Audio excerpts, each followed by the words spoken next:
Hello friends, कैसे हैं आप सब लोग। आई होप सब अच्छे होंगे, सब अपनी जर्नी को अच्छे से कर रहे होंगे, सब अपने इनर वर्क को अच्छे से कर रहे होंगे। जितने भी प्लानिटरी ट्रांजिशंस हो रहे हैं वो आप पे इफ़ेक्ट ना डालें। लेज़ीनेस आ सकती है, मेडिटेशन करने का मन नहीं कर सकता है, but be in a flow. छोटे छोटे टाइनी स्टेप्स लेते रहिए, बट मेडिटेशन ज़रूर कीजिए। अपने इनर वर्क को मत छोड़िए। ये प्लानिटरी ट्रांजिशन होते रहेंगे, इनके इफ़ेक्ट्स भी अच्छे बुरे होते रहेंगे। उससे इफ़ेक्टेड नहीं होना, आपने अच्छे रास्ते पे चलना है।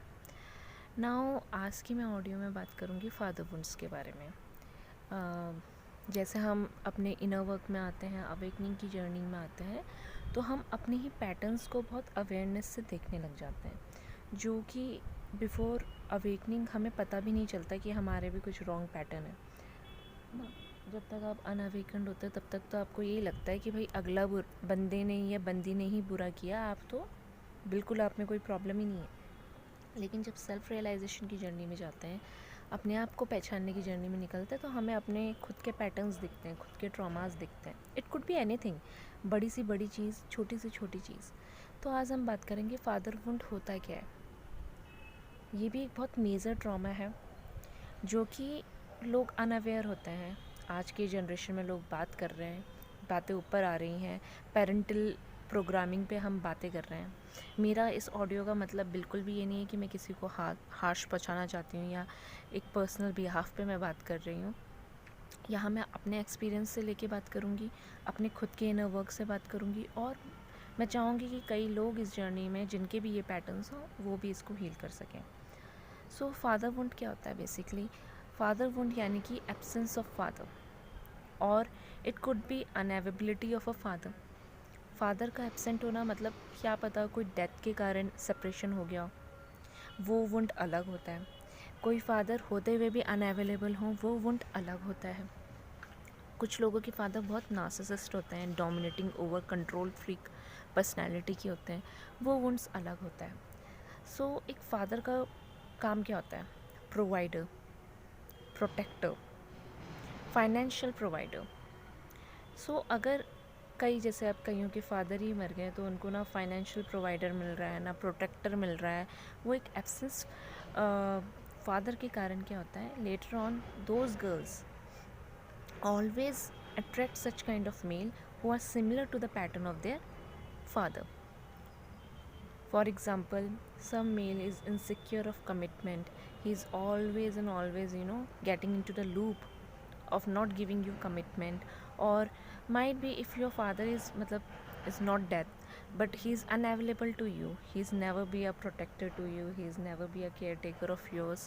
He's never been provider of financial support, anything. Then what happened? Similarly, a girl keeps on repeating the same pattern again and again until or unless it comes onto his own surface of awareness. So क्या होता है, ऐसे में वो ऐसे ही guys attract करती है जो नार्सिसिस्ट हो सकते हैं, जो इमोशनली अनअवेलेबल हो सकते हैं, जो रिस्पॉन्सिबिलिटी से वॉकआउट कर रहे हों। अगर डोमिनेटिंग फादर हैं तो एक लड़की के लिए ये हो जाता है इम्पोर्टेंट कि वो इसी तरीके के पैटर्न्स अट्रैक्ट करने लग जाते हैं। ये ज़रूरी नहीं है कि वो अपना हस्बैंड ही ऐसे अट्रैक्ट करेगी या बॉयफ्रेंड ही ऐसे अट्रैक्ट करेगी। It could B anyone, like उसका बॉस बहुत ज़्यादा डोमिनेटिंग हो सकता है, सिमिलर ट्रेड्स। उसके भाई बहुत डोमिनेटिंग हो सकता है, कंट्रोल फ्रीकर हो सकता है, प्रोवाइडर की जगह आपको इमोशनली ट्रॉमेटाइज करने वाला हो सकता है, and they are doing unconsciously, they are not aware of it. So this leaves a very traumatized event. कई लोगों को सेक्सुअली भी हेरेसमेंट झेलना पड़ता है। I think that could be the biggest form of the trauma one can have, that too in their inner child journey. बोलते हैं ना कि हमें अपने इनर चाइल्ड को हमेशा हेल्दी रखना चाहिए, अलाइव रखना चाहिए।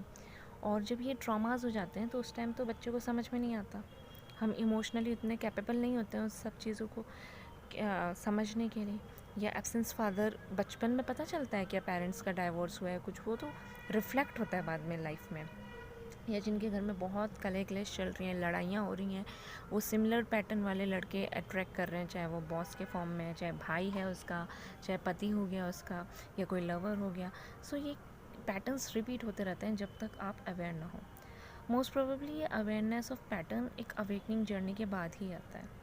सो ये तो था कि फादर वुंड होता क्या है। अब बात करते हैं कि इसको हील कैसे कर सकते हैं फादर वुंड को। The first step is recognization your pattern. Be a women, be a strong women. And it doesn't mean कि एक स्ट्रॉन्ग वुमेन रो नहीं सकती। रोना इमोशंस को कमज़ोर बनाना ही नहीं होता है।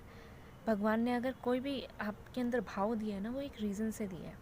हम उस भाव को ट्रांसम्यूट कर सकते हैं, उसको अपने आप पे भारी नहीं होने दे सकते। जैसे बोलते हैं सेक्सुअल एनर्जी में इम्पोर्टेंस, उसकी भी कोई इम्पोर्टेंस है। या फिर हम लोगों को बहुत फेयर बेस है, अगर कोई डर ही नहीं होता तो कितने क्राइम हो रहे होते हैं। तो डर भी मेरे हिसाब से कोई बुरी चीज़ नहीं है, लेकिन अगर वो एक्सेस में है तो वो गलत है।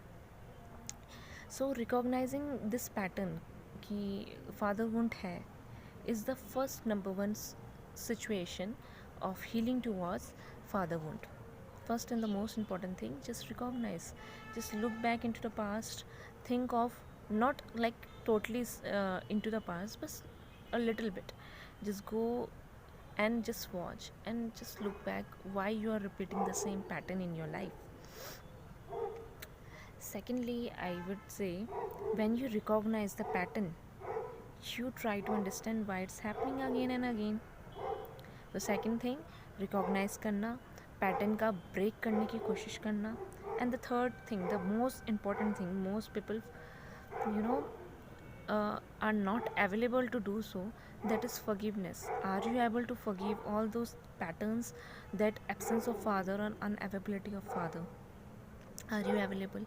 Because only and only forgiveness is the key to forgive. You can, when you forgive, you can walk ahead in your life. Otherwise you will stuck in the same pattern. So forgiveness कीजिए and third meditation कीजिए. और अगर ये continue हो रहा है pattern, तो please try to break it. You are a strong woman.